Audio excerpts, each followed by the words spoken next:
Dinamika Pilpres 2024 terus bergulir, sejumlah kepentingan bakal mewarnai persaingan menuju istana. Namun wacana mengejutkan dilontarkan politikus Partai Nasdem Zulfan Lindan. Menurut mantan politikus PDI Perjuangan itu akan ada kepentingan dari negara besar terhadap calon presiden yang maju di Pilpres 2024 mendatang. Ya, negara besar itu antara lain pemirsa disebutkan ada Amerika Serikat, Cina dan termasuklah di sana Rusia begitu ya. Nah, analisis Zulfan Lindan ini didasarkan kepada pengalamannya yang mengetahui pada saat Presiden Megawati Soekarno Putri pada tahun 2004 lalu pemirsa ditelepon oleh Presiden Amerika Serikat George Bush Jr. menjelang pemilu 2024 lalu pemirsa. Nah, untuk membahas ini lebih jauh lagi saat ini sudah hadir bersama kami ada 3 orang narasumber, 2 bergabung secara virtual dan 1 hadir di sini, yaitu langsung saja kita sapa yang sudah hadir di sini pemirsa. Ada Bang Zulfan Lindan yang memantikkan isu tadi yang tampaknya cukup menarik untuk diperbincangkan. Kemudian juga saat ini sudah bergabung bersama kami ada Mas Burhanuddin Muhtadi dan juga ada Pak Abdul Muta'ali. Selamat sore semuanya, assalamualaikum. Selamat sore Mas Pertama Burhan. saya ingin ke Bang Zulfan.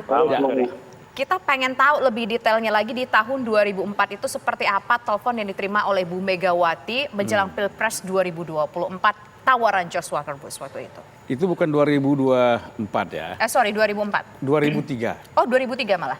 Kita pemilu 2004, lalu 2003. Nah, kalau saya mengulang lagi lah cerita ini mungkin banyak yang tidak dengar kan. 2003 pukul 11 malam saya berada di Teguh Umar bersama dengan Pak Taufik Kimas. Lagi ngobrol biasa santai. Tiba-tiba ada yang buka pintu yang masuk Ibu Mega. Loh, kata Mas Taufik, kok belum tidur mah? Belum.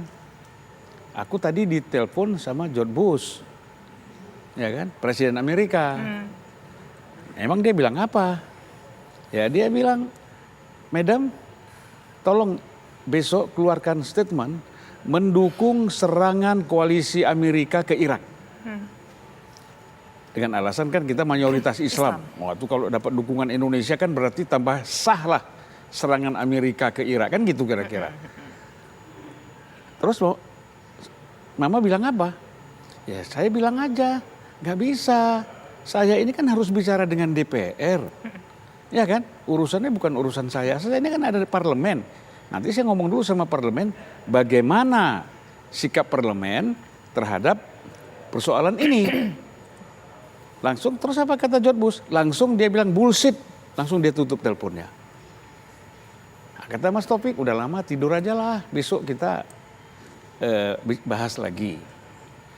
Mbak Mega kira-kira 2 menit keluar, Mas Taufik bilang sama saya, Pan, udahlah. Kita nggak usah mikir Mbak Mega 2 periode jadi presiden. 2004 ini selesai, kata dia. Mas Taufik sudah punya feeling. Ini masih ada operasi-operasi intelijen atau operasi politik dari negara besar ini untuk menggagalkan Mega menjadi presiden 2004. Itulah yang perlu saya sampaikan. Karena tidak mengakomodir yang diinginkan oleh Amerika Serikat tadi. Iya dong, tapi kan Ibu Mega dengan tegas menolak. Saya kira ini satu sikap kepemimpinan yang luar biasa. Ya, kepemimpinan yang tegas, yang lebih mengutamakan kepentingan negaranya daripada mengikuti perintah atau tekanan dari negara besar. Nah, setelah pada saat Bush Junior kesel gitu sama Bu Mega pada tahun 2003 menelpon itu, lantas mendekati siapa? Apakah mendekati kandidat lainnya yang kemudian sukses di Pilpres atau gimana nih, dapat infonya? Itu saya nggak tahu. Saya buka di sini ya. Dulu ada namanya satu CIA, namanya Karen, perempuan. Karen ini paling sering di rumah Ibu Mega. Ya, mungkin pernah dengar nama Karen ini. Dia sering di Ibu Mega, sering di Kebagusan. Ketika Ibu Mega menjadi wapresnya Gus Dur, juga masih sering di situ. Tetapi saya melihat sejak 2003 dia tidak lagi pernah di tempat Ibu Mega. Setelah nelfon. Di mana dia? Dia dekat sama Bapak Tahi Bonar Silalahi. Tahi Bonar Silalahi ini notabene adalah sangat dekat dengan SBY kan gitu. Dan ketika Tahi Bonar ini, Pak Tahi Bonar ini jenderalnya, Silalahi ya, ketika dia ulang tahun dia sempat bilang, waduh sayang nih anak angkat saya nggak ada. Orang bertanya siapa anak angkatnya? Yaitu yang disebut dengan Karen tadi. Gitu loh. Nah jadi kan, apakah ini punya kaitan langsung dengan kemenangan presiden pada 2004? Kita nggak tahu, tapi kan kita bicara faktanya seperti itu. Nah ini yang menganalisis ini ya tinggal ahli sajalah melihat apa. Kan gitu. Tapi kalau kita tarik ke sekarang Bang, kandidat ini kan jelang 2024. Ya. Ada nama-nama yang sudah Abang sebutkan tadi, Anies Baswedan, Ganjar Pranowo, kemudian Andika Perkasa. Ini arahnya seperti apa? Apakah mirip kejadian 2003 lalu atau bagaimana? Ya kan ini bicara kenyamanan. Semua negara-negara besar ini kan bicara kenyamanan. Apalagi kita lihat ini konflik internasional antar negara ya, antar blok semakin panas. Ya, ada Laut Cina Selatan kita kan tahu semua. Kemudian ada Rusia, Ukraina misalnya. Ini pastilah negara-negara ini ingin nyaman, terutama bagi Amerika itu di Laut Cina Selatan. Ya, kita kan terus kita diajak kan untuk bagaimana supaya kita ini pertama netral, kedua mau nggak mau berpihak, ya kan? Nah pilihannya kan begitu. Nah dengan adanya latihan militer yang dilakukan oleh Pak Andika sebagai Kasat dan Panglima TNI, ini kan jelas kita ini tidak netral dianggap dan kita tidak berpihak ke Cina. Dengan latihan militer itu.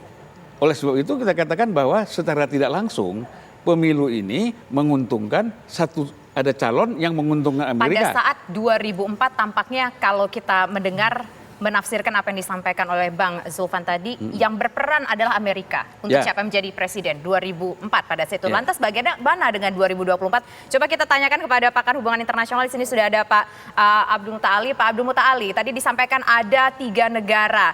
Cina berkoalisi, katakanlah di situ Cina senafas dengan Rusia. Kemudian ada Amerika Serikat. Lantas kalau memanglah betul asumsi tersebut, yang mana yang paling kuat nanti untuk menentukan Pilpres 2024, Pak Muta Ali? Baik, terima kasih Mbak Teknoveni ya, pertanyaannya bagus. Kalau kita lihat secara geopolitik, ada pengaruh internasional kah itu terhadap drama Pilpres nanti di tahun 2024 ya. Saya menulis buku Membangun Negara Kuat gitu. Saya sempat mensisir salah satu riset ya. Jadi pengaruh geopolitik terhadap politik domestik itu memang ada 2 mazhab. Ada yang punya pengaruh luar biasa begitu.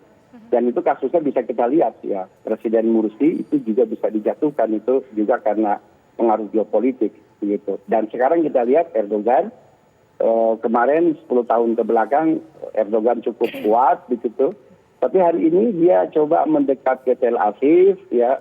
Saya tidak mengatakan Turki akan melakukan normalisasi karena memang Turki sudah lebih dahulu dia punya kantor diplomatik dengan Israel begitu. Tetapi AKP yang diisukan cukup dekat dengan Islam, tapi ternyata hari ini coba bermain mata dengan Israel. Artinya apa? Bahwa Erdogan melihat kebutuhan domestik dia, kebutuhan AKP untuk pemilu 2023 atau 2024 ini sangat berperan sehingga kemarin dia melakukan kunjungan ke Tel Aviv. Nah, mazhab ini mengatakan bahwa geopolitik ada pengaruhnya.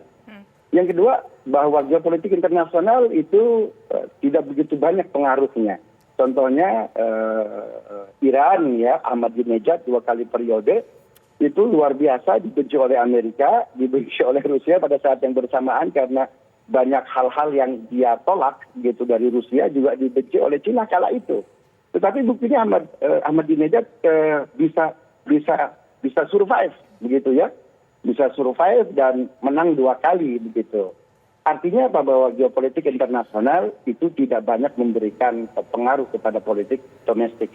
Pak Muta Ali, ya. Kami juga ingin tahu, kalau berkaca di tanah air dari sekian banyak kandidat yang saat ini sudah digadang-gadang maju pada Pilpres 2024, arahnya bagaimana? Sesaat lagi hanya di Kabar Petang pemirsa.